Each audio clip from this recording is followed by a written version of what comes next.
I belong to you. I belong to you. You do just what you want. You're the one I trust.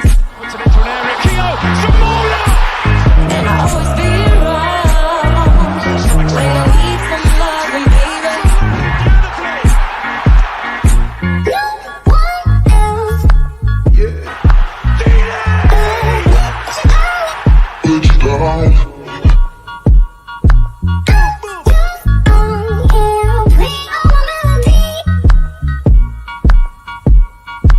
Sing all my melodies.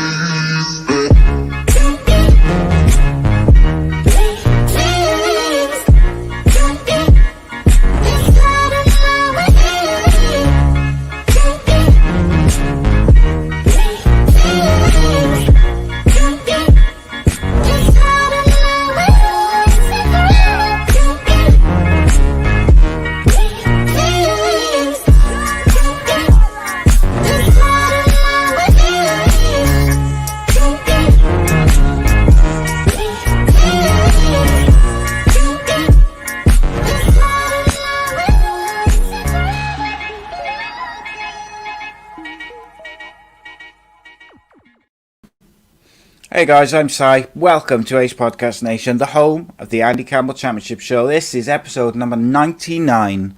The show is available live on YouTube, Facebook and Twitter. Ace Podcast Nation also home to many other great shows and series featuring top guests, expert analysts and more. So please follow us on social media, subscribe to the YouTube channel and click that bell for notifications every time we go live or upload a new show. And you can also download the audio versions at your favourite radio or podcast app. And of course, you can, if you want to keep it football only, you can follow the Andy Campbell shows at AC Footy Show, at all the latest, at all the various podcast. At all the social media platforms. Gee whiz, put your teeth in, Simon. Put your teeth in. Just as we wait for everything to fill up and people to join on the various platforms, quick word. Obviously, we're sponsored by Bespoke Financial as usual. Very proud to partner up with such a top-class brand. They're award-winning customer service, and Darren Ralston of Bespoke Financial is giving away a free will worth £140 with any new policy which is taken out. And as I've mentioned before, I urge you to check them out, give them a call, and don't miss out on that offer, because this time everything which is going on in the world, which doesn't look like it's going away, things like insurance and cover and things like that, vital at the moment. And if we can help you get a good deal through Bespoke Financial, then I am more than happy to facilitate that. And of course, he's looked after Andy for years. But joining me as ever, and of course, massive shout out to Black Diamond Sports for all their support around the show and the channel. I appreciate that massively. Big shout out to Martin from BDS. Joining me as usual, the goal collector, David Jones' favourite son. He is still the king of the Millennium Stadium, the speed demon, the goal machine, the man of many names. He is ex-Cardiff City and Middlesbrough striker, Mr. Andy Campbell. How go it, my friend? Good evening, mate. You got your words back out. All right, mate. Finally, fantastic. Don't know what was going Great on there. Start.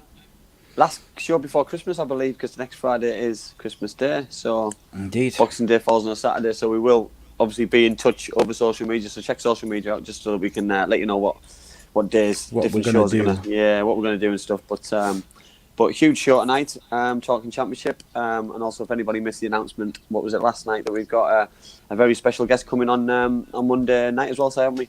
Indeed, yes. It was the 100th episode of the Andy Campbell shows on Monday, and we have a former Manchester United player, Mr. John Curtis, joining us, which that's going to be a phenomenal way to kind of finish up before Christmas and celebrate the 100th episode. I'm very excited to have a chat with John. Obviously, very experienced footballer, played for many top clubs at the top level, so it's going to be phenomenal, mate. It'll be a good one. Yeah, I totally agree. Yeah, can't wait. I think it just finishes off the year for us personally in style, you know, because I really enjoyed last week. I thought last Monday was very good. I thought it was we were back to our best, having loads of fun. But I think now and again we can throw a good guest in. Indeed, mate. I think it's weird, isn't it? Obviously, we built the show on just me and you talking Championship, talking to people, and then obviously we went live and we changed it up a bit, and it's gradually grown and changed, and like we discussed last week, and it was in a way to get back to that kind of old school feel, even though we do it every Friday where it's just me and you. But it was just, I don't know, it's just one of that. But it was good. Top numbers as well, by the way, on Monday. Yeah. It was phenomenal. I think it was maybe the lack of, and this isn't mean to sound disrespectful for either of us, but maybe the lack of structure where championship show is quite structured, isn't it? That we do it in a structured way, which I do like. But I did like Monday as a different show. Yeah, it was great. Yeah, we enjoyed it. It wasn't quite as much of a free-for-all as Super Kevin scripted on Tuesday. Oh, my days. But I was hoping to get a clip from that and put it in here, because we actually, in between the madness, we actually had like about a 20-minute conversation on the rebrand and about what it was like for the players and stuff. It was really interesting, but like by that point, Kev had drunk a lot of gin. There was Christmas frolics. And lots of swearing, unfortunately, so I'm not going to put that on there. But I urge you all to check it out, because it was phenomenal. It was so funny. I didn't stop laughing. At one point, he actually broke me, and I was just crying with laughter. But there we go. Rob Boyle, poor old Rob Boyle, took a bit of stick again, as usual, as is tradition. But anyway, we'll start with any other business, mate. As usual, where do you want to go with it, mate? It feels like there's only one story. Yeah, for me, Sheffield Wednesday, and it's gone from bad to worse. From on the pitch, lacking a bit of leadership. Obviously, sacked the manager, Gary Monk, brought a new manager in, thinking that things were going to get better both on and off the pitch. Then to not pay the players, staff, is very worrying. It's got to be extremely worrying for every Sheffield Wednesday point of view, every player. Especially when they were docked 12 points at the start of the season for financial irregularities, and then all of a sudden, now potentially, if they end up going into administration, they're going to get points deducted again. The whole thing doesn't make sense to me, Si, because if they were struggling back at the start of the season, then why not go into administration then? Start with a point minus 15 or whatever, and then build up and go again. But at the minute, it's just, I don't know. Is it a plan? Are they trying to clear the debts? Is everything not as bad as what we believe? You know what I mean? You can only work on what you hear and what you read and what you're told. And at the minute, from an outsider looking in, I'm really worried for Sheffield Wednesday, because the size of that club, side, it's a Premier League club, sleeping giant. It's a massive football club. You know, I remember back in the day when FA Cup semi-finals used to be at Hillsborough. Everyone was at Hillsborough. You know what I mean? It's got a football heritage. It's had some of England's finest players: Des Walker, Chris Waddle, Hurst, David Hurst. It's had some amazing footballers, and it's such a shame that that's having to happen, because where does a football club go from this position? It's extremely worrying. It is. It's you mentioned that obviously they got dock points at the start of the season.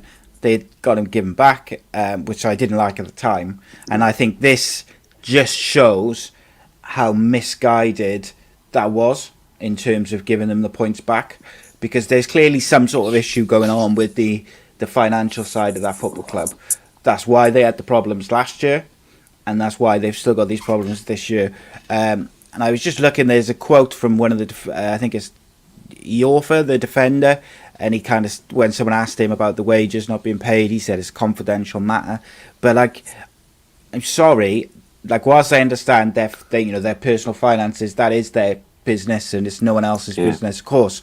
But Sheffield Wednesday not playing their players and staff the week before Christmas, that is the business of Sheffield Wednesday fans. Yeah. It's difficult time, because I get it from a player's point of view, because it happened at Cardiff City when I was there when Peter Ridsdale was the chairman, and we didn't get paid. And the fortunate thing when you're a footballer is you are getting paid quite a lot of money, so you know what I mean, that you probably don't rely on your money coming in. Whereas the people in the kitchen, the people in the offices, the people who work at the ground, they need the money. You know what I mean? The kit man. You know what I mean? The kit man lived with me for months while we didn't get paid. You know what I mean? We had to get the PFA involved to finally sort our financial situation out for the players and for the staff, because it's important to get closure as well. And you know what I mean? Yes, I understand the club have probably put a silencer on players and say it is confidential and you can't go out and you can't make statements or you're going to get fined and stuff. But everyone who's a Sheffield Wednesday fan, everyone who's in football wants to know what's going on, because the Championship is a big financial burden on everybody. Yes, COVID's come along, but it's the same for everybody else. And you know what I mean, that Cardiff City have said how much money that they've lost. You know what I mean, the chairman came on, remember Dalman came on and told us how much they were losing every month. And Sheffield Wednesday must be exactly the same boat, because they're just as big as Cardiff City is. So it's not going to be a nice ride, I don't think, for the rest of the season. It can only be going one way at the minute, and that's down, because I remember watching Sheffield Wednesday, you know what I mean, as a kid, and over Christmas, Hillsborough would be rocking. It would sell out every week, you know what I mean, gives it extra money and extra things. But at the minute, with it being in Tier 3, no fans, it's gonna kill football clubs. Yeah, and the other thing as well, mate, is like the year we've had with COVID and all that, is those members of staff, the ones who haven't been furloughed, like they're going to need that money coming into Christmas, aren't they? There's going to be there's very few people in the UK at the moment, anywhere outside of footballers, probably at the top level, who can afford to just miss a week's pay.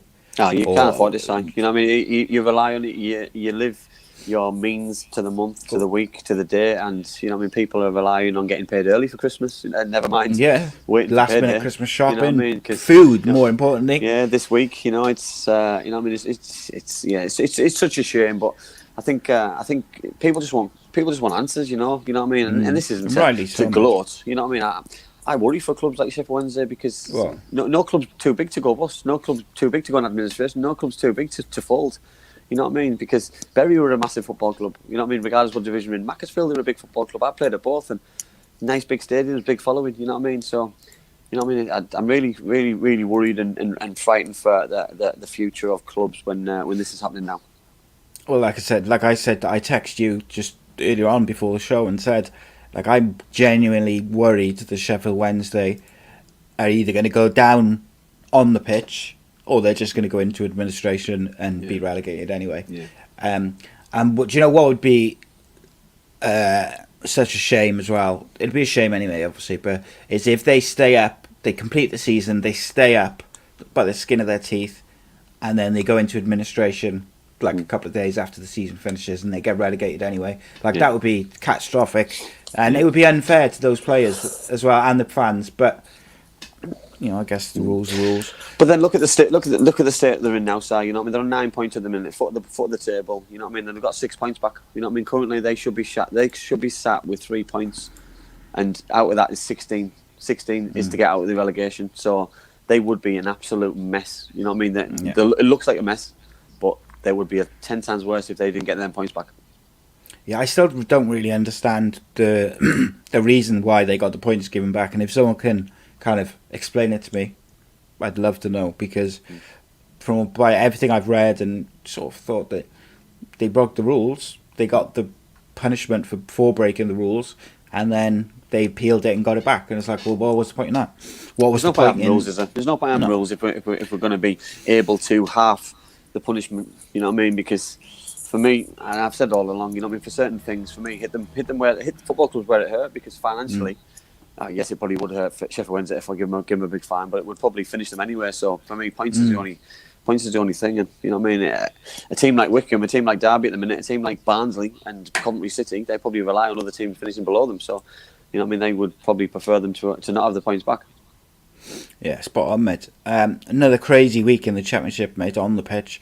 One thing I am glad of is that they haven't got VAR in the Championship, because the VAR decisions I've watched over the last few days, what is the point in having that absolute shower of what's in it? Oh my god! Mate, for me, what I don't like is now I've screamed for about a year on let's get the referees to go and look at the monitor.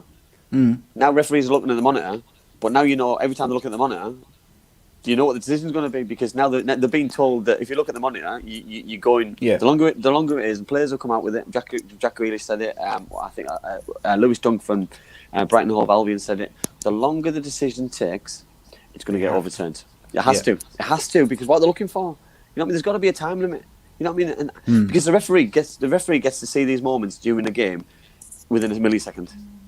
So how long does he need to look at it again? Does he need 10 looks at it, or can he just have 1 or 2 and go, "I made a mistake"?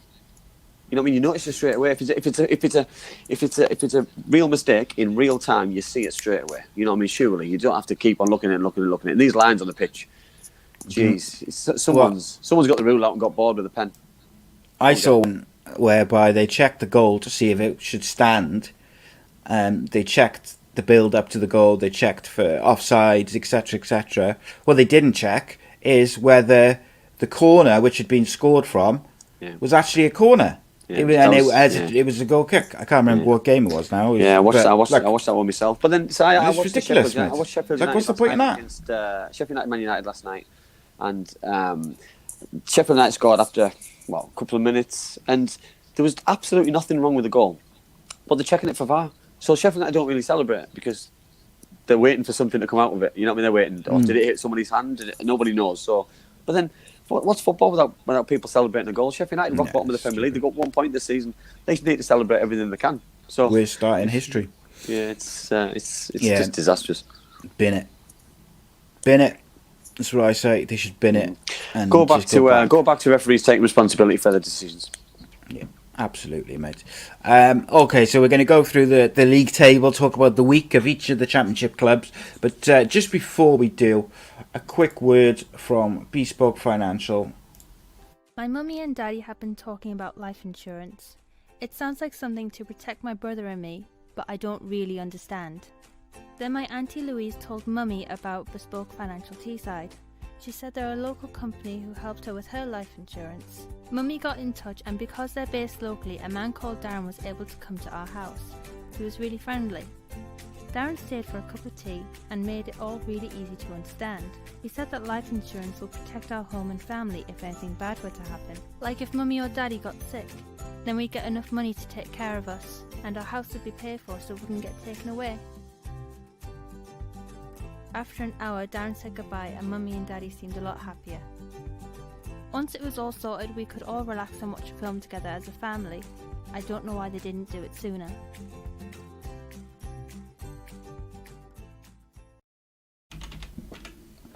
Yes, big thank you to Bespoke Financial. Obviously, they specialise in life insurance, critical illness, income protection, mortgages and sports cover. Give them a call and see if they can help you out with something. But a massive thank you to them for sponsoring the Andy Campbell shows. Kate Charles there said Sheffield United's second goal shouldn't have stood. There was a corner, shouldn't have been a corner, but they checked it on VAR. And if they had checked it on VAR, it wouldn't have been. Gaz says VAR's a waste of time. Just have goal line technology and that's it. It's how far we go back. How far do we go back? Because then every goal for me would potentially get disallowed because you can go back to a moment in the game, which, you know what I mean. So, but if it's the corner that directly leads to the goal, it's like you gotta go back that far. I think. Yeah, no, but I know. But then you could say if this passage of players on the pitch, you know what I mean. It could be a throw-in. The linesman's giving the throw-in the wrong way, and then once the throw-in's on the pitch, that's still that phase of play. Yeah, I suppose. It just makes a mess of it now. Yeah, indeed. So let's bring up the old league table. It's a crazy week, mate, in the Championship this week. And we start with Sheffield Wednesday. Certainly an interesting week for them. Terrible week. Terrible month side. They've lost 4 games out of 4. It's hasn't been great. Obviously, lose another local derby side, which has 3 local derbies they've lost this season. Fans won't be happy with that. We spoke on Monday at length about Cardiff City. But that was always going to be the game for me, which they had to win at home against home against Barnsley, because Nottingham Forest away was always going to be a tough game, and 2 games and then not getting paid at the end of it. The pressure is going to be put on the players even more so now. You know what I mean? They're going to feel the pressure. You know what I mean? And that's if they all play, because you know what I mean. If players aren't on a year's contract, or the contract runs out in January, or players are wanting to get away in January, you know what I mean? It's you've got to have a heart of a lion to try and run through a brick wall when your team's not getting paid when January window's coming up around the corner. Yeah, and look, we talked about footballers maybe not needing the money, But that's not all footballers, especially in the Championship. There is some footballers who live month to month. You know, maybe they're not struggling as Joe Bloggs on the street is, but they're not all on millions. They've all, you know, some of the kind of League One, League Two, lower Championship clubs, they've all got mortgages and things like this. Do you know what I mean? Yeah. And I just look at those Sheffield Wednesday players and I wonder, you know, they'd be well within their rights to say, until you pay me, I'm not going to play. Like, I don't think they would, because I think they'd get stick from people, but they'd be in their rights. Like, if your job tells you, like, right or if they don't pay you, you don't keep going to work for free, do you? Ah, sorry. Listen, they've got bills. You know what I mean? You know what I mean? Footballers might put their children in private school, for example, which comes with a cost. You know what I mean? Or they've got mortgages, thhave got car bills, you've got food bills. You know what I mean? They still need money to live. You know what I mean? So it makes a mockery out of the club not doing it, because, you know what I mean, these players are risking their futures every time they go on the pitch and risking their health every time they go on the pitch. So the clubs have to start paying them.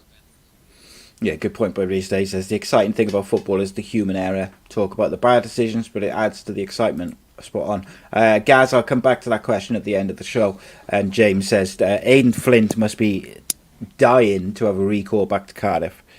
But yeah, it's not going well for Sheffield Wednesday, mate. So I wonder, I worry where they're going to be by the end of this Christmas period. I got to be honest. Next up is Wycombe. Yeah, same again. Si, not a great week.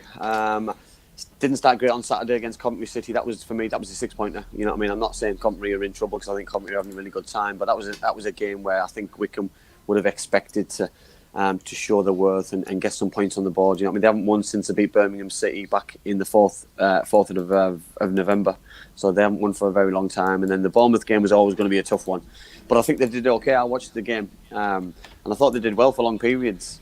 But then they had a man sent off, and then it went from bad to worse straight away within milliseconds. So it wasn't a really poor decision by the Wycombe Wanderers player, which I'm going to talk about later on. But goals change games, Si, and at the minute they're not creating enough chances to win those games which they need. Yeah, another goal by Joe Jacobson as well, friend of the show.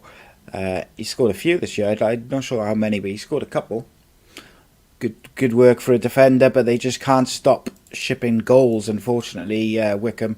But ultimately, it'll come down to if they can keep some clean sheets, and they've got to find a way to score goals outside of Joe Jacobson's set pieces, because obviously, you know, he takes the penalties, the free kicks. They can't rely on him. He's a defender, ultimately. You know, at the end of the day, they have to find someone who can bag them 10, 15 goals between now and the end of the season. So we spoke last year, didn't we, about how important clean sheets were for Barnsley, you know what I mean? And yeah, I'm not putting them in the same category, but Barnsley had a record number of clean sheets from League One. Wycombe obviously went up to the playoffs last season. Barnsley scored and created a lot of chances last season. This season they seem to have learned the lessons from last year, and they're getting stronger. This season is all about sustainability. It's all about staying in this division. If Wycombe Wanderers want to be successful, they've got to stay in this division this season. You know what I mean? Because next season, any players who do play well, what's going to happen? They're going to get bought by Championship clubs or better, so they're going to end up losing a lot of people and a lot of players. Indeed. Next is Derby. Another 4 points for Wayne Rooney. He's two more clean sheets. And his son signed for Man United. A good week for him. Yeah, listen, side cracking week. Another clean sheet. That's four clean sheets on the bounce. 4 points against two tough sides, by the way, Stoke City and Swansea City. And then his son signs for Man United. I'm sure he'll be loaned to Derby County in a couple of weeks for 7 years or something, which will help his development. But listen, he's learned very quickly, Wayne, with how tough a start he had as a manager. But the week he's had is phenomenal, absolutely fantastic. Another clean sheet again against two very good sides. Stoke City, who've had a bad week themselves, which I know we'll talk about, but. And then beating Swansea City, who came off obviously the Cardiff City game. You know what I mean? So that it shows how well of a job and how strong that Derby are doing at the minute. Yeah, there's some real solid defending. Colin Kazim Richards, mate, really interests me. He's been around forever. Hasn't always been a prolific goal scorer, I think it's fair to say.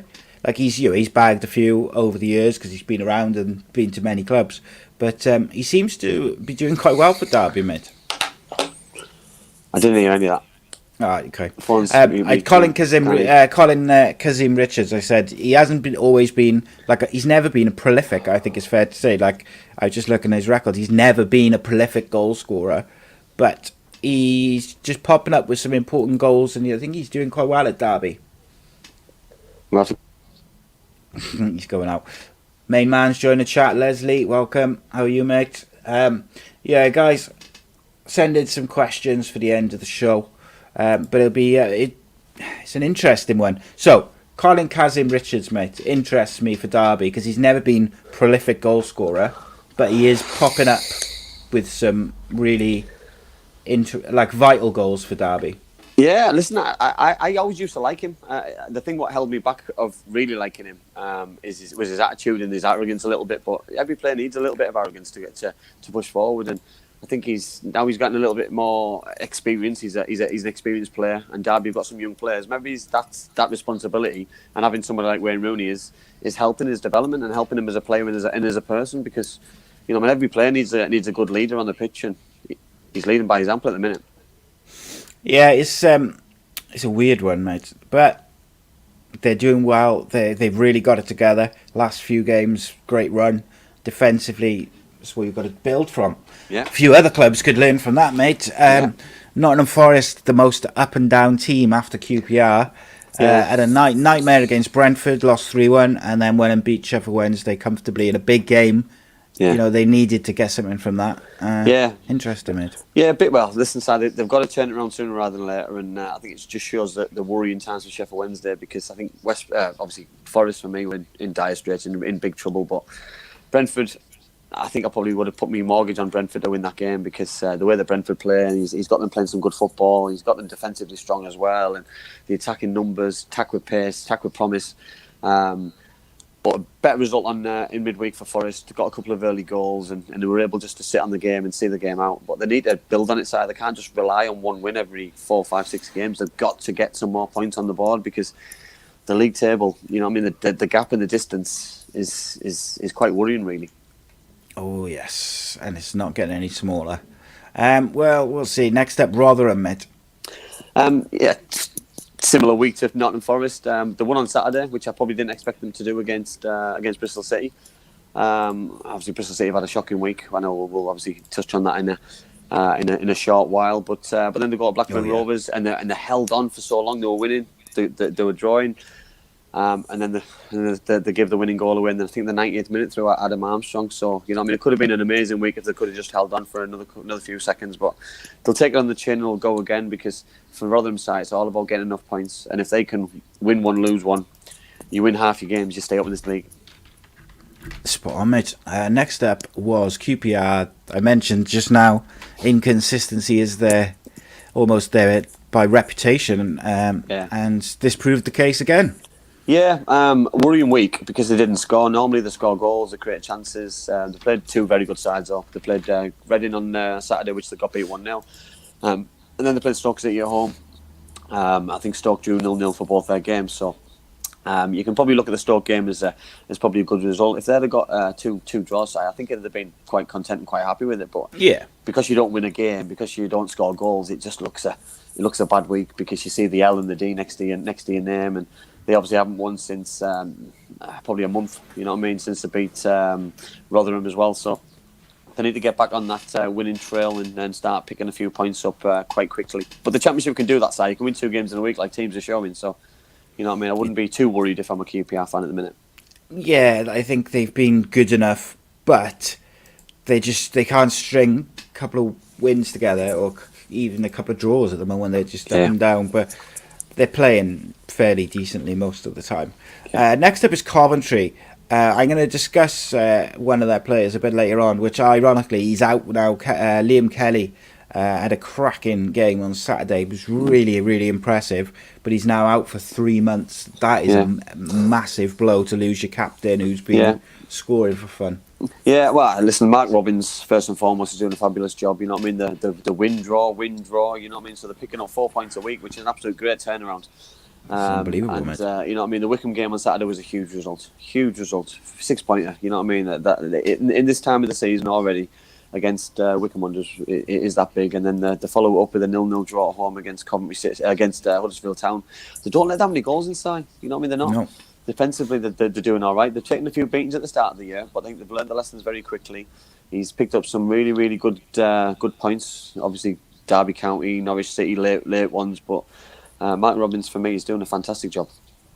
Yeah, we mentioned during the Michael Morrison show a couple of weeks back, like, because the championship is so close and so up and down, you can string a few wins together and points together, but not actually go anywhere. And when you consider their form is win, draw, win, draw, win, draw for, I think it's about 8 games. Yeah. They've been picking up 4 games a week for 3 weeks, and they're still, still in the bottom six. Bottom 6, like, still. It just shows how difficult it is to really push on.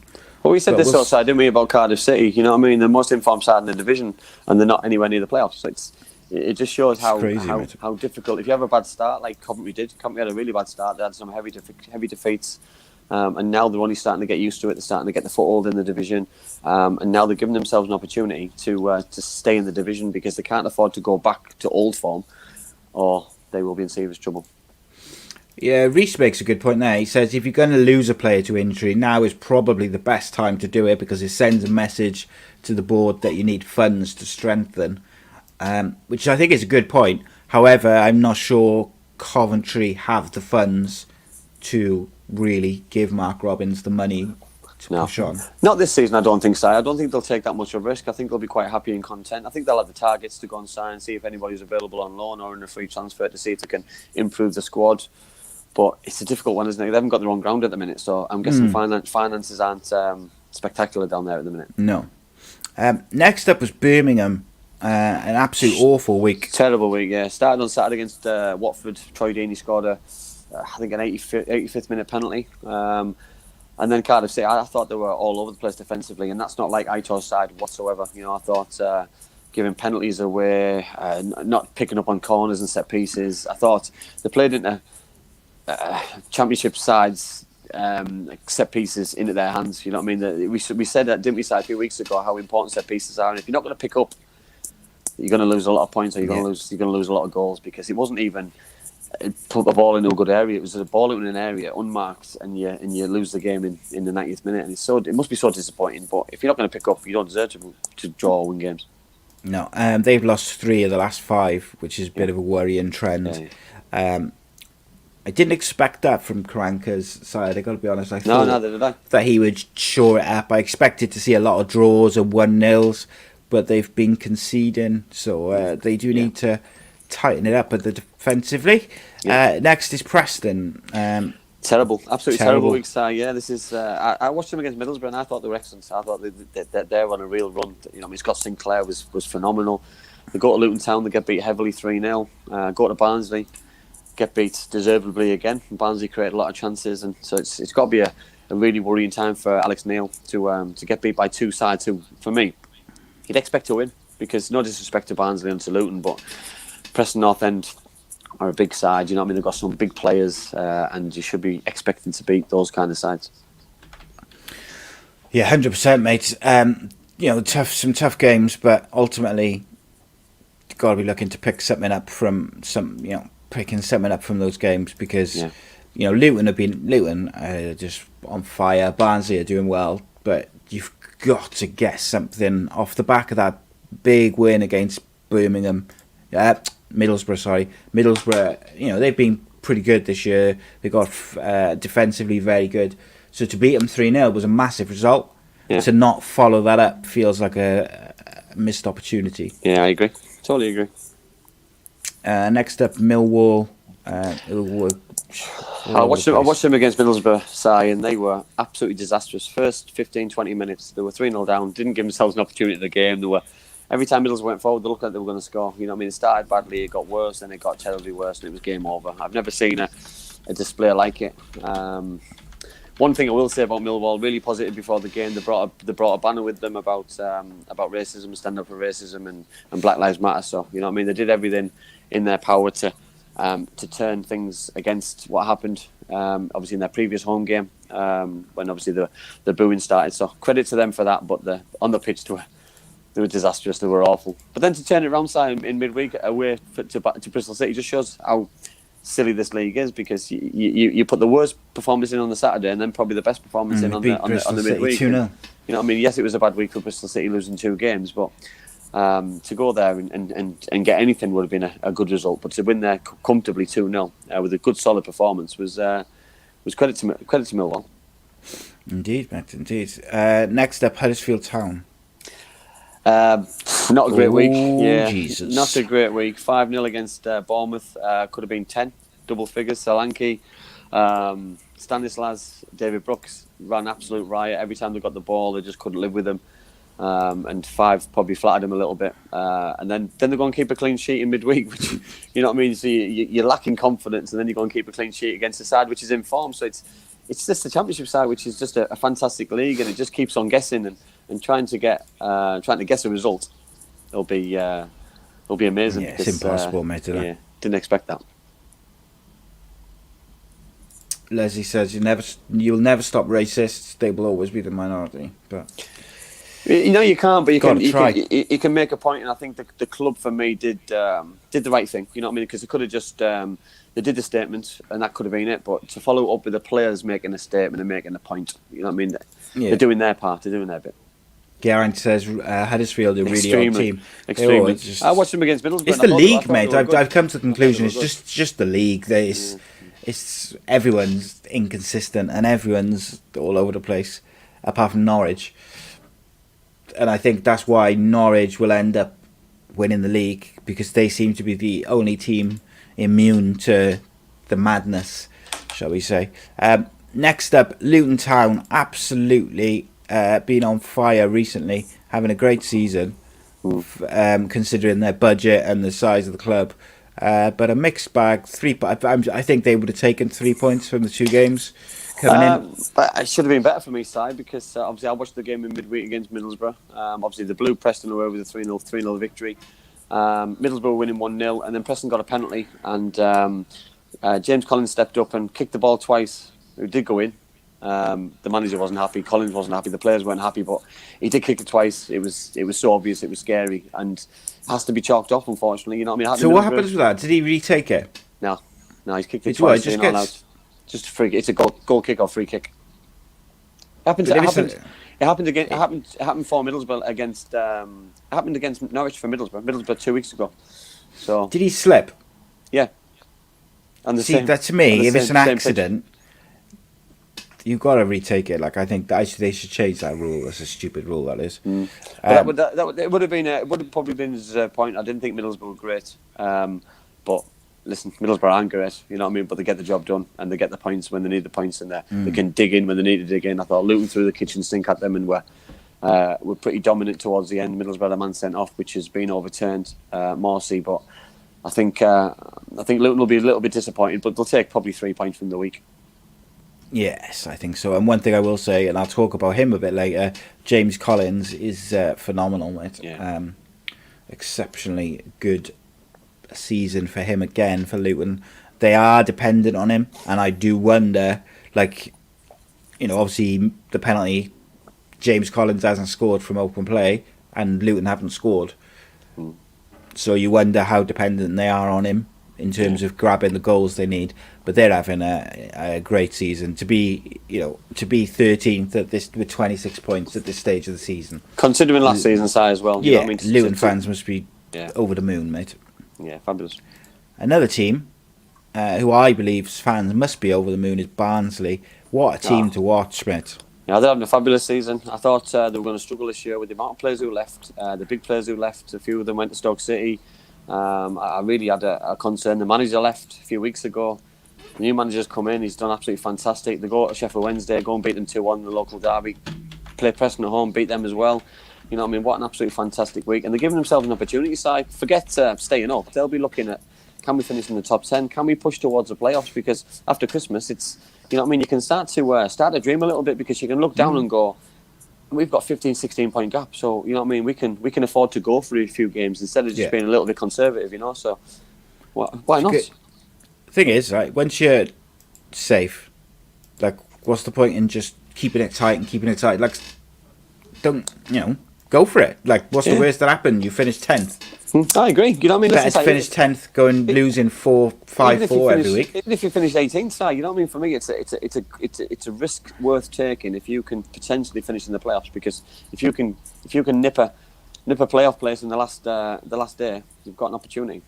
Well, the thing is, though, mate, right, is ultimately, does it matter if you finish 7th or if you finish 21st? Nope. Really? Nope. Who cares? Like, no, it doesn't matter. You know what I mean? As long as, it doesn't matter one iota. You know what I mean? You've still finished mid-table, in my eyes, because you know what I mean. You haven't got relegated.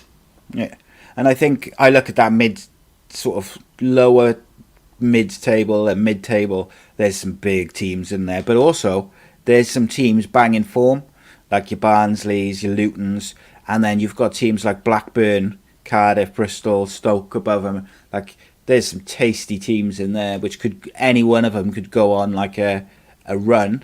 But then Cardiff have gone on a run and haven't really. I've never seen a progressed. division side where I see so many big clubs, like massive clubs, where there's only space for 3 of them to go up as well. So next season you're going to get 3 big clubs coming down again. So it's going to be and potentially 3 big clubs coming up, because you could get Hull City, Portsmouth. It's just a very, very, very tough division. Yes, it certainly is. And Blackburn are experiencing that firsthand at the moment. It seems to be like win, loss. Yeah, and thing is, I think it's a difficult one, isn't it? Because people go to Weewood Park and they see the heritage of the football club and see that they've won the Premier League and the expectations. They look at the team sheet.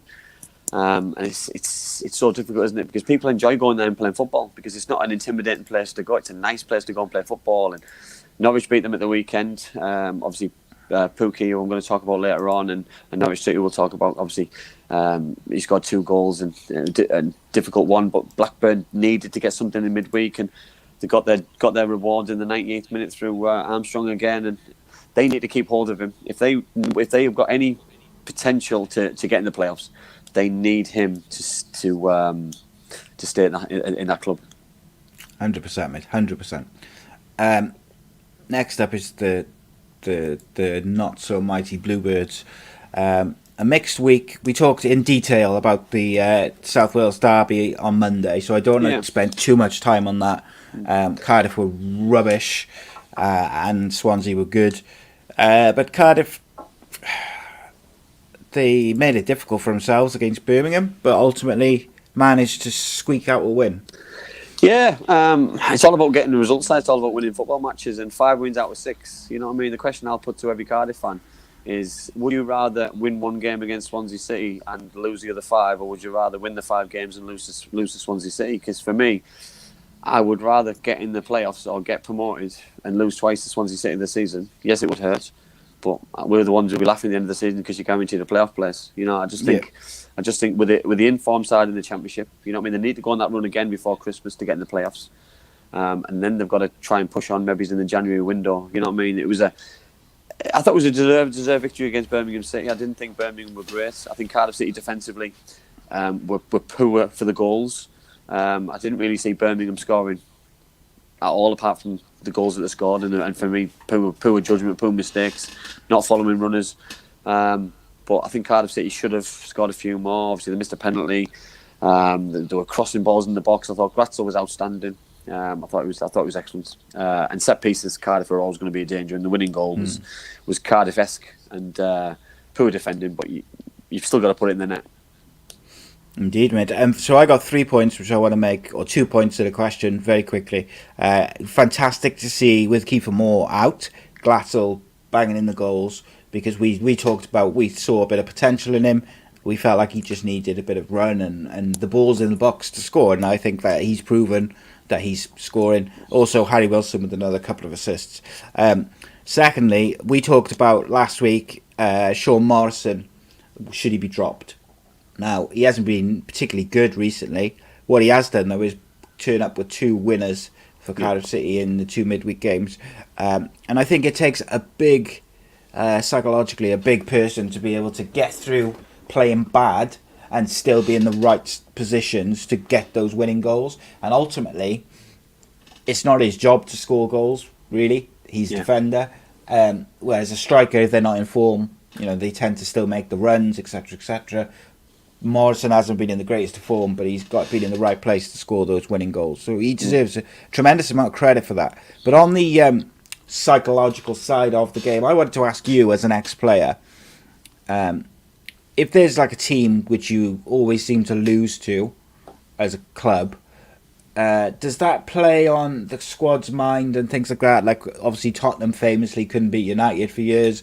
Cardiff seem to have a big issue with Swansea. Like, they've won 4 on the bounce, then they've completely gone to pieces versus Swansea, and then they've gone back to, come back and beat Birmingham. They seem to be, back to winning ways. So it's just that Swansea game. Yeah, well, maybe there is there's something there's that mental block which it happens. You know what I mean? It's that fear factor. You know what I mean? But like I've just said, for me, it's just another game. It's a huge game. Don't get me wrong. You know what I mean? It's a big game. It's bragging rights. It's the biggest game of the season in terms of who you're playing and where the game is. But look at the 5 wins out of 6 games. You know what I mean? That's the most important thing for me. It's about those 18 points. You know what I mean? Yeah. You know what I mean? And getting 15 of them. You know what I mean? And for me, if we can do it again and lose against Swansea in the return game, I don't care, as long as Cardiff City get in the playoffs or get promoted automatically. You know what I mean? It's just another game. And as a player, it's about a 46-game season and getting enough points accumulated to get promoted. And every Cardiff City fan surely must want them to get promoted or get in the playoffs. And for me, the derby game, it's a game we want to win, of course, but it's just another game to win. You know what I mean? Like Saturday was important to win, like Birmingham City is important to win, and you know what I mean? And the games that they've won, it looks bad because it's Swansea City, but you know what I mean? The last time they lost Cardiff City was against Coventry City, and that's before Swansea. That seems a long, long time ago, by the way. Yeah. It sure does. Reece David Evans says, don't drop Morrison. He says he keeps saying, put Nelson to right back and Benkovic at centre half, and you could put Bakuna back in the midfield because we're missing a ball winner without him. Gavin Randall says, some City fans have made him laugh, saying that Wilson hasn't made a difference. Would you think Harry Wilson has made a difference to Cardiff City? He didn't make a difference on Saturday or Sunday. No. When they played. I thought he was diabolical, but so was everybody else. So that's a difficult one. But has he made a difference? I think he's had a positive impact. He has. He's had a positive impact. I don't think he's had the impact that I thought he was going to do with the amount of goals. But he's not playing in the position where he's probably going to get the goals. You know what I mean? He's playing more out wide, which the assists are going to come. The goals probably less so.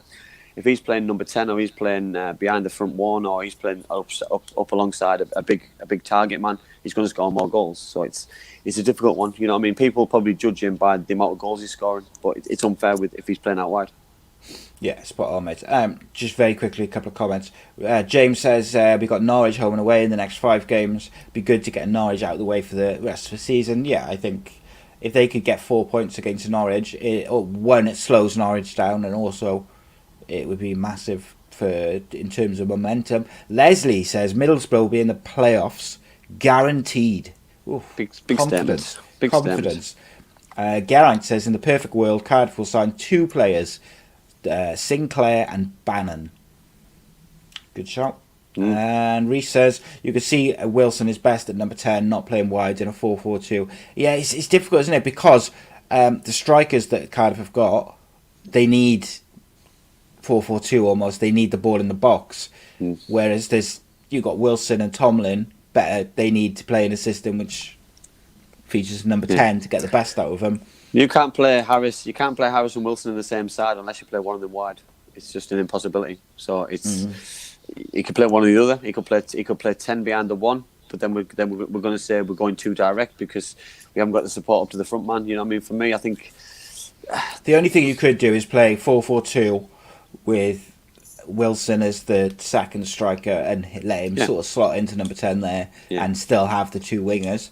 I mean, you got. But then it's having lack of support though up towards one of the big centre forwards. Yeah, that's when you've got to get one of the wingers to tuck in when it's on the other side, and you've got to get one of the midfielders up But the problem is the central midfield area is not doing their job defensively, so that they can release one of them to go forward, and it's an issue, isn't it? Well, defensively and offensively, I think it's both, Yeah. because I think at the minute they're caught in between a rock and a hard place, because they're trying to do both jobs and not doing any. Maybe that's why you need someone like Barry Bannon is capable of picking a pass from deep, isn't he? Yeah, totally agree. But yeah. Next up is Bristol City. Awful week. Terrible week. I say it again. I feel like I say it all the time. But they've got a ridiculous squad. It's massive, full of quality, and they looked like they were going to have a really good season, and they have just gone. It's the games for me side which they lose. Rotherham United away and the Millwall at home, 2 games which I fully expected them to win both games. Wasn't not even close, and to get beat 2-0 in both games is very surreal. With the squad they've got, they can rotate. There's when you talk about mental blocks, Bristol City have got a mental block with the Championship, because you just can't work them out. They have a block which stops them really achieving what they should be achieving, because I think every season they're underachieving, in my opinion. Yeah, they don't seem to be. They just can't push on, can they? And like Derby had a few years ago, wasn't it? They'd have a great season until it really came down to like squeaky bum time. Yeah. At the end of a season, and they would just go to pieces and miss out on the playoffs by a point, or they just fade away completely. And Bristol, they get off to a rip-roaring start. Everyone looks at their squad, not just full of quality, but deep. And then they just get to November or December, and they've not just whittled off a little bit at the moment. They have just fallen off a cliff. And let's remember, they haven't gone and lost to, like Stoke and Cardiff, who were in form, or Luton, who were in form. It's a Millwall team who are in dreadful form, and Rotherham, who's a team come up from League One. And they're playing Preston tonight as well, which is a hard game for them. So what I mean, it could be 3 wins, 3 defeats out of 3, which will be a shocker. Shocker for Under them. pressure, mate. Next up, Stoke City.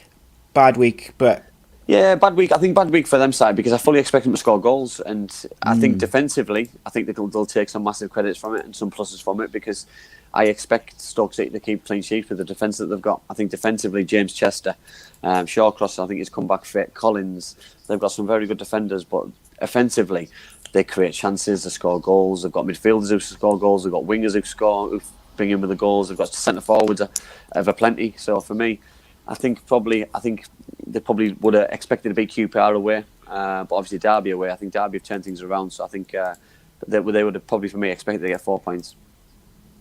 Yeah, they've got a couple of difficult games coming up. They'll probably rotate it for the cup game versus Tottenham. Sorry, but I still like the way they were playing a couple of weeks back, or a month or so back. I really fully expected them to be right up there with Norwich. Yeah, sorry, Chris. Yeah, and they're stuttering a bit, which is worrying for them. Next up is Boro, mate. Neil Warnock is working wonders with a team who did not look good last year. No, listen, he's had a good week. He didn't have a great week last week, obviously with 2 defeats. So he's turned it around. For me, it was probably the perfect side to get your confidence back was Millwall. So I thought Millwall were outrageous. I thought they just didn't turn up, and they weren't very good whatsoever.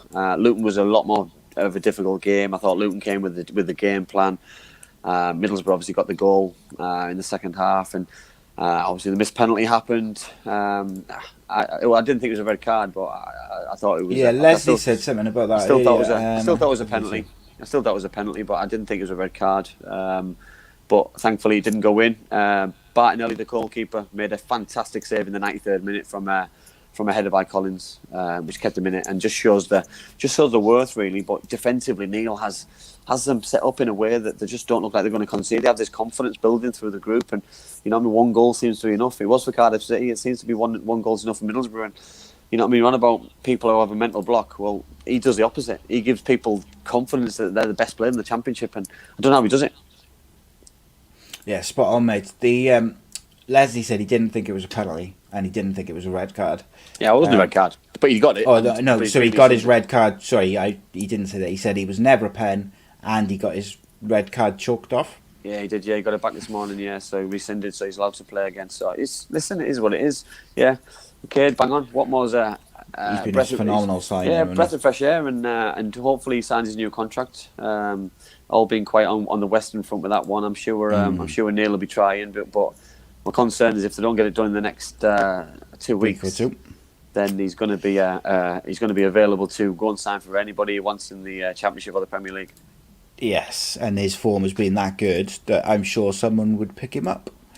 It's one of those sides where people's concerns will have been his fitness, but he's proven that he's fit and healthy and doing well. So his ability was never in question. It was just because he missed that much football with the knee injuries what he's had that he's finding it difficult.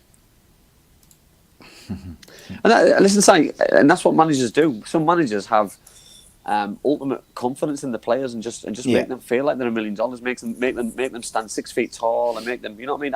I'll go back to Middlesbrough. Brian Robson did it with me. Lenny Lawrence did it at Cardiff. Every time you came into training, you were buzzing because the manager just. Even when he said bad stuff about you, it was done in a constructive way. You know what I mean? It wasn't negative. It was all constructive criticism, positive and he made you just feel $1 million and 10 feet tall, and that's what you want to be week in, week out, day in, day out.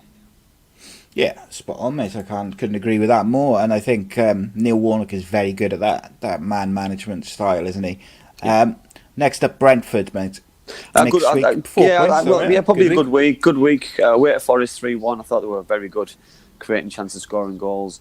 And then Norwich City, they drew 1-1, which I think is a good result. You know, I think it's a good result. Watford is strong. You know what I mean? They're probably not scoring as many goals as I imagined with the players that they've got going forward. But Brentford are unbeaten forever, I think. You know what I mean? They're unbeaten in 10. So, you know what I mean? They're a very strong side and they've eventually found that form from last season. If they can just push on a little bit, they'll be a force again. I believe so. They got Reading next, which would be interesting. Yeah. It'd be interesting to see as well if they spend any money because they've obviously got a pot of gold from all the players that they sold in the summer. So if they want to go and spend it, I'm sure the manager will be able to have a little push for the Premier League. Yeah, James says he thinks if they had Watkins and Ben Rama still, they'd be top of the league. They wouldn't be far off. But the annoyance for me, Si, is not with Watkins because Watkins is playing week in, week out. But Ben Rama's not playing week in, week out. He's playing off the bench, isn't he? You know, it's frustrating, isn't it? Because you see a player, for me, he was the best player in the Championship by a country mile, Ben Rama, and he's not playing. How's it work? You say that, Jared Bowen didn't start for West Ham straight away. Yeah. And he's having a very good seat. Like, they eased him in, and then now he's having a very, very good time with it. Yeah. So maybe they are just, taking their time. But I look at Ollie Watkins getting opportunities. But he's an experienced player, and he's... I look at Eze's getting opportunities at Crystal Palace, you know what I mean? And to be fair, he deserves his opportunity as well. But it just...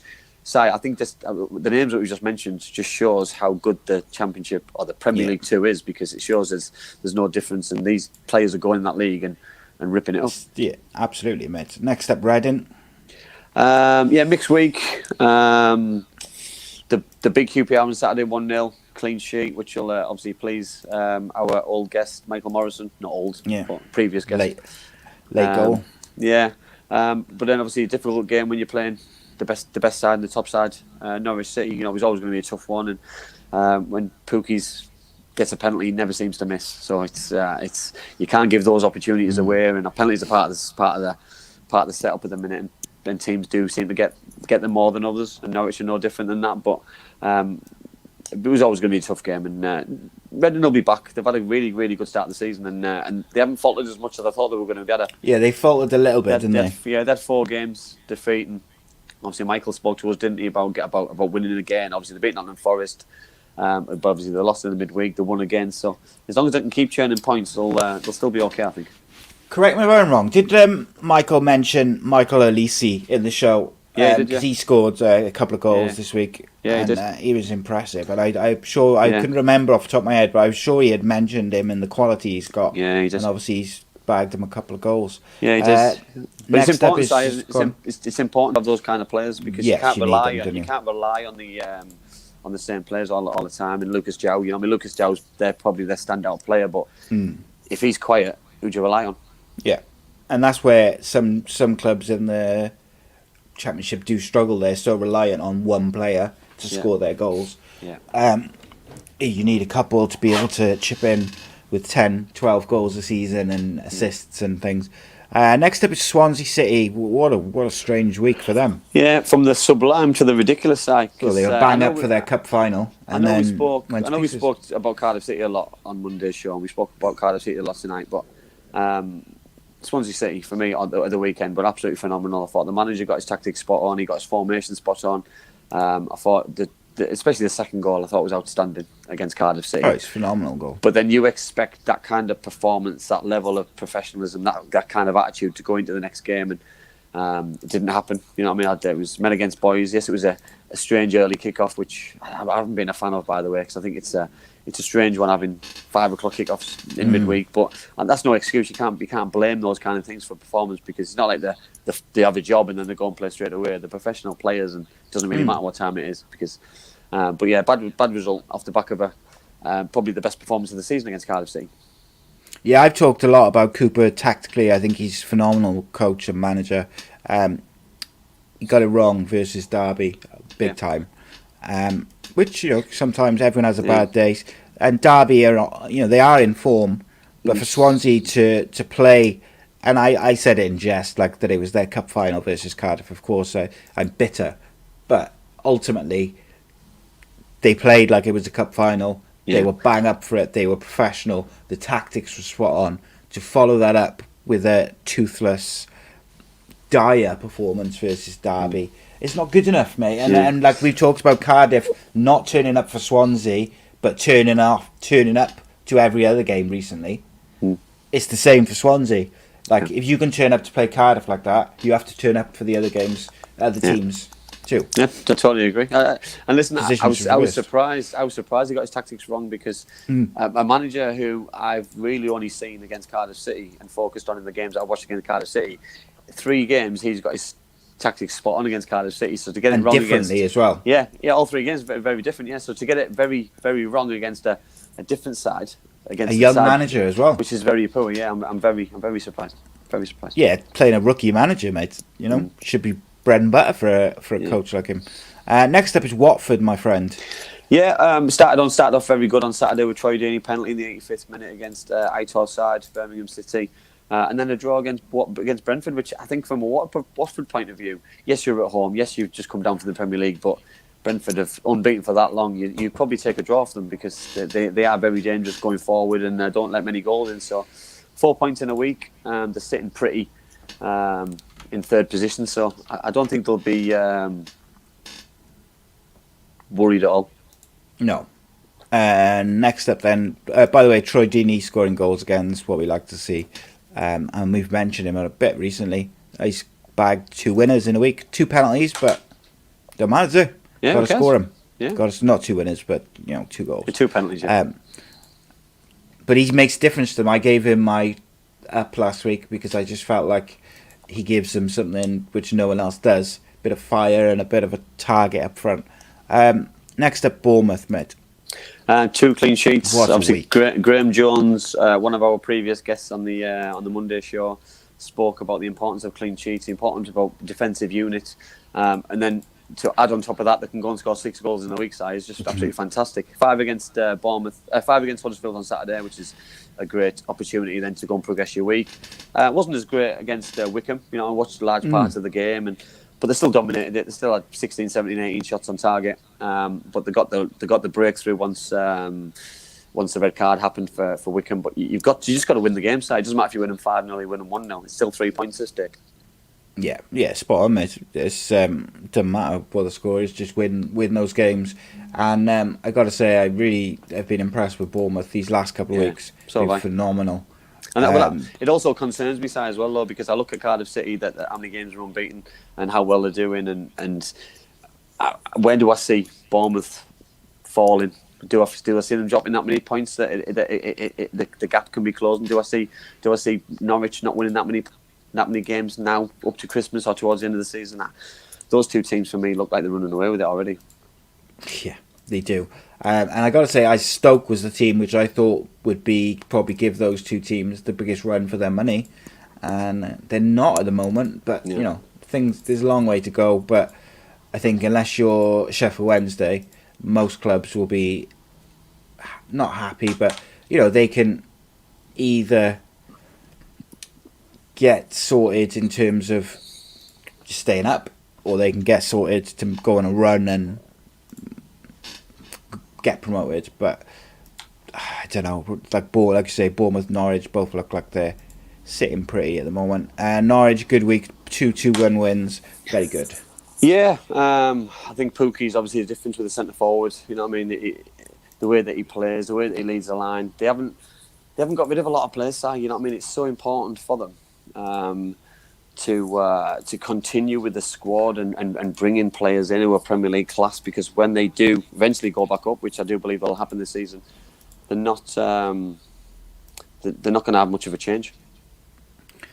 Yeah, they've basically got the same squad as they had last year, so it wasn't good enough if they go straight up and they win the league, as we looks like they're probably going to. If they do that, they've got to strengthen in the summer, because they didn't last time. Yeah, they'll learn from the mistakes. They'll learn from the mistakes, I believe. But they've got a very good championship side. Well, an excellent championship side for me. Well, that leads us nicely into a question which Gaz, I think it was Gaz, said earlier, which I said I would leave to. He asked us a question. It's not a championship question, but it does kind of tie into last year's championship. He says, what do you lads make of Bilic being sacked with a championship squad? They haven't really strengthened it, and he's just taken a point versus Man City to be replaced by Sam Allardyce. What I didn't like, Si, is that this decision was made before the Man City game, because people expected him to lose, because there's no way in the world that they tied that up in an hour or two. That deal gets done very quickly. You know what I mean? Getting a Premier League manager in is at least a 2-3 solid day negotiation period. You know what I mean? So for them to go and get a point, and a deserved point as well, by the way, I thought they were very good. I didn't like it. It doesn't sit well with me. I think he's a very good manager. He's took them out of the Championship to the Premier League. Listen, if he got relegated, Si, and he's underachieved, then throw the book at him. But he hasn't spent any money. He's still probably working on a shoestring. He's obviously working under COVID regulations, as in they've had no break in between the Championship and the Premier League. There's no fans in the Hawthorns. I'm not a big fan of it. But it doesn't surprise me. No, it doesn't surprise me. But the thing for me is, like, they haven't given him money to spend, so he's got a Championship squad. So, like, what are they expecting? Yeah, but then, do you know what I mean? Like, do you think that the plan all along was sustainability? Let's get a manager in for January who's going to spend the money, because I've got a pot of money, but I don't trust. But Bilic is a top manager. Do you know what I mean? Like, Bilic is too good for the Championship, in my opinion. Like, he's above that level.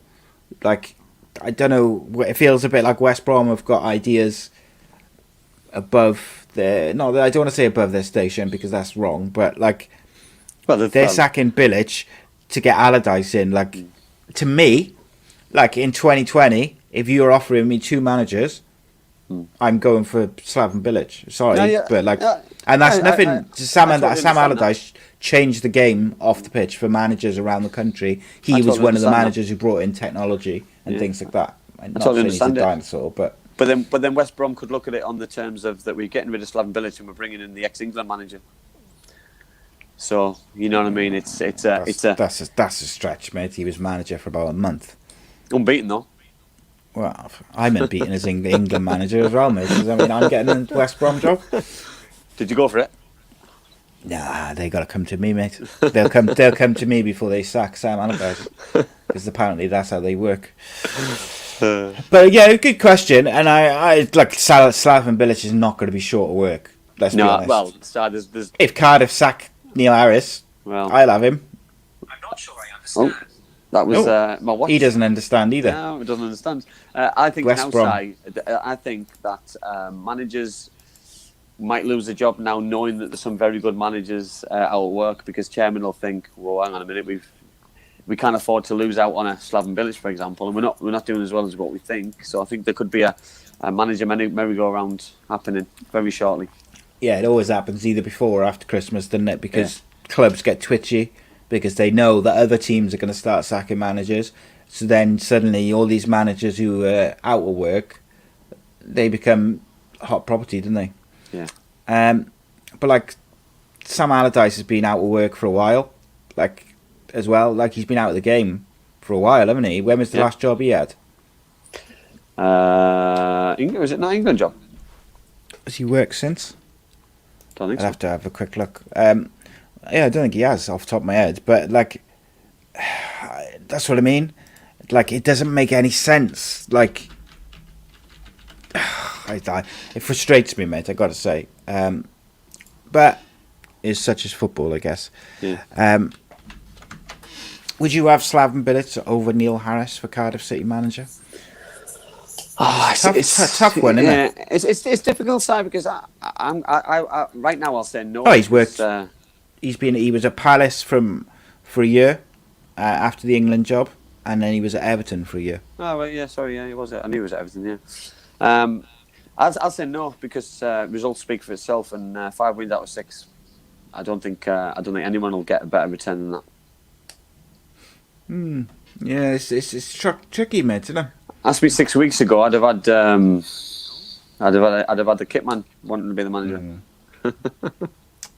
Yeah, if Cardiff don't back him in January, mate, then they should sack him. Like, if they're not going to back him because they're not sure about him, then just get rid of him. And I believe that about any manager. Like, if you're not going to back him with your whatever your transfer budget is, whether it's 50 quid or 50 million, when the transfer window opens, if you're not going to give that transfer budget to your manager to spend, then sack him because you don't want him there. Yeah, totally agree. Totally agree. You've got to back your manager. Yeah, 100%, mate. What is your 2 downs for this week? Rob Boyle there, just saying bang on. Big fan of the show, Rob is. After he got slaughtered on Wednesday. I've gone for my first down was Cardiff City's players for letting the fans down the South Wales derby. I thought disgrace from 1 to 16. I thought that it was all wrong. And I'm not going to blame managers. I'm not going to blame tactics. He kept the same formation, the same team. I'm not saying that's right or wrong, but for me, I thought the players let him down, the manager that is, and I thought they let the fans down as well. Yeah, I agree with that. The one thing I'd say about the manager on that side is I would have. Apart from a couple of individuals, he should have. Yeah, there was 1 or 2. Ojo and Harris, I thought, were the only 2. But I will say about Neil Harris is he should have changed it earlier, at half time or a year. Like he shouldn't have left it. He shouldn't have let the game drift like he did. And that's a bit of, I don't know. Yeah, it's probably been a little bit too loyal to those players who've done well in the previous weeks and expecting them to pull a performance out of the backside, which he should have done because they just didn't. Yeah, absolutely. Trust in your players. Yes, spot on, mate. My first down is the Sheffield Wednesday board because I have no idea what they're playing at. I have no idea what they're doing, and I'm not entirely convinced that they know what they're doing. But not paying staff and players before Christmas after the year we've just had, I think is piss poor, to be honest. Yeah, I agree. Totally agree. My second one is Alex Patterson from Wycombe Wanderers, his red card against Bournemouth. Wycombe had a corner. I don't know if anyone has seen it. Wycombe had a corner. It got cleared away at the near post, and instead of just letting the Bournemouth player kick it out for a throw-in like he did, he went right through him and just took him well out over the top. It was just a needless free kick, never mind red card, because at the time they were still in the game and it had a massive impact. That would have been a huge point for Wycombe. And Gareth will have been so frustrated with that red card because that had a massive impact on the result. Yeah, 100%, mate. So I struggled a bit for my second down. There was like a couple of red cards and this, that, and the other. But I just went for the general inconsistency of some of the championship teams. So there's like 5 or 6 that I could kind of lump in there. You've got your Millwall, QPR, Sheffield Wednesday, maybe Nottingham Sheffield Forest. Wednesday, Forest, yeah. Like just they don't seem to be able to string 2 games together, let alone 4 or 5 games. And in the championship, you have to be able to string 3-4 wins and draws together to be able to, maintain or hit your targets or stay up, whatever it may be. Let's move on to the ups. Finish on a positive. What's your first up, mate? My first up, I've gone for Pookie from Norwich City. 3 goals this week, 2 on Saturday, 1 in midweek, 2 penalties. He's having a fantastic season. He's leading the line really well. He's very dangerous. He's got everything to his game. He holds the ball up really well. He runs in behind. He's not the biggest. He's not the strongest, but he's very effective at this level. And if they can keep him scoring, because I don't believe he will move. If they can keep him scoring, they'll win the league. Yeah, it's interesting because he didn't have a great season in the Premier League, but he's had 2 very good Championship seasons either side. But they are very reliant on his goals. So we talked about that earlier with other teams. Be interesting if he got like an injury for a couple of months, if that affected them. My first up is Adeboye. I can't pronounce his name. Adeboye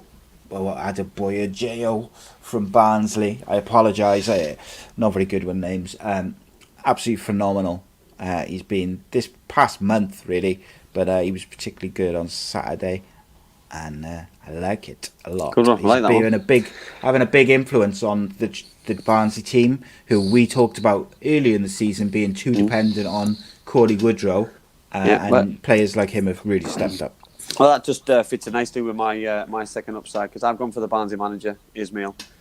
Because listen, any new manager to come into the Championship, which is a difficult division by the way, to take on it like he has, and the players to buy into his ideas and his philosophy. 3 wins out of 3, 2 wins this week against Sheffield Wednesday and Preston.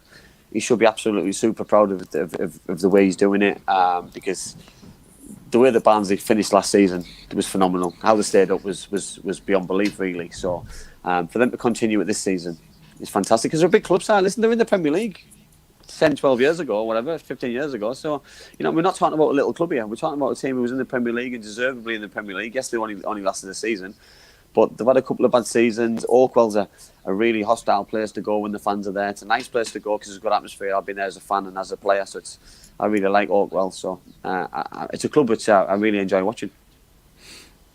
Yeah, I enjoy watching them play, mate. So my second up, I struggled a little bit. I was kind of whittled it down to 2, and I couldn't really piece them apart. So I've almost gone for like a joint one. So I went with James Collins of Luton, who scored a hat-trick on Saturday. He's just been phenomenal for them for a very long time. And also Liam Kelly of Coventry. And ironically, they've been on fire. They scored on Saturday. Both did really well for the team. And then on Wednesday, James Collins had the penalty where he kicked it twice. Yeah. And Liam Kelly's got a groin injury, which is keeping him out for 3 months. But their form recently has been a massive reason why Luton and Coventry have been doing so well. And Saturday specifically, they were absolutely phenomenal. Kelly's impressed me, Si. I'm being really like a breath of fresh air this season. I've seen more of James Collins because being a centre forward, I've watched him come through, top goal scorer in League 2, one of the top goal scorers in League 1, scored goals last season in the Championship, scoring again this season. It's not a fluke, by the way. He scored in every division. Will he ever get an opportunity to go and play above? I'm not sure, you know what I mean, because of probably the way that his style of play, for example, is he mobile enough to play in the Premier League? Only time will tell. But he's certainly taken to the Championship like it's a piece of cake. And one season wonder. People said he wouldn't do it again, but he's proven people wrong. And now he's bringing more mature performances and dominating defenders, which I like, because he's a big strong boy as well. You know what I mean? And his goals are always there, but he's now physically abusing defenders, which is nice to see. Yeah, Luton and Coventry really, really impressed me this year, gotta say. Like Luton had a really difficult season last year. Coventry, they haven't got a ground. They've come up to the Championship. Everything's against them on paper. Yeah. There we go. Yeah. It's good stuff. Okay. Kay Charles asked a little question for Andy. Can't you get Phil Stampon for 2021, local Boro lad?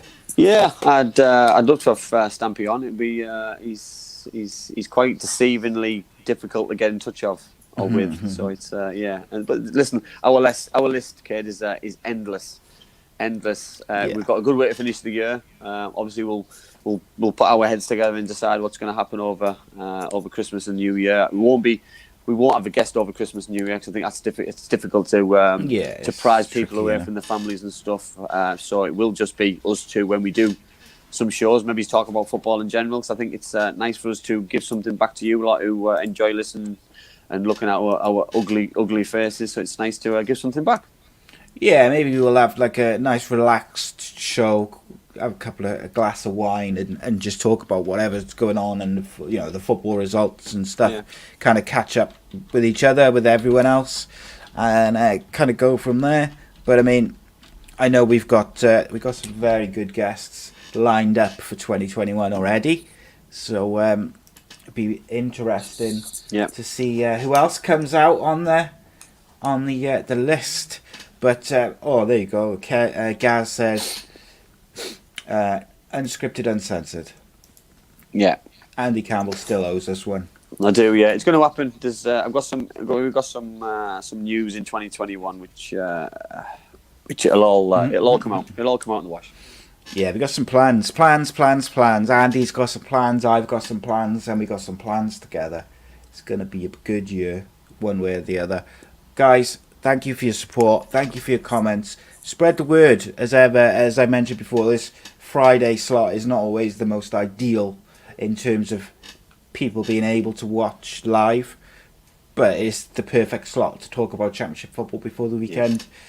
So it's like a mixed bag, but everyone who downloads and watches after the show, welcome. Goodbye. We'll see you Monday, 7:30 for episode 100. Have a good Christmas for those who can't tune in on Monday. For those who just watch the Championship show, so all the best.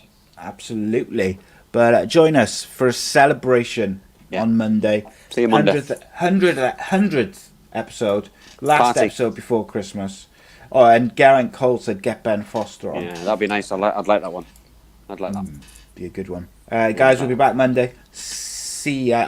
Cheers, guys. I will have a show out on Sunday. Don't know what it is yet. Probably conspiracy theories, actually. But check it out. See ya. Bye.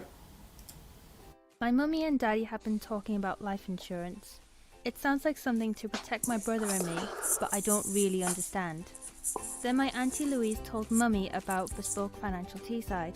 She said they're a local company who helped her with her life insurance. Mummy got in touch, and because they're based locally, a man called Darren was able to come to our house.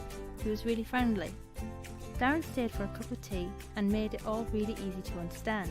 He said that life insurance will protect our home and family if anything bad were to happen. Like if mummy or daddy got sick, then we'd get enough money to take care of us, and our house would be paid for so it wouldn't get taken away. After an hour, Darren said goodbye and mummy and daddy seemed a lot happier.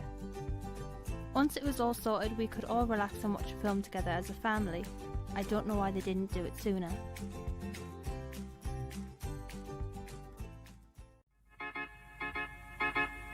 I belong to you.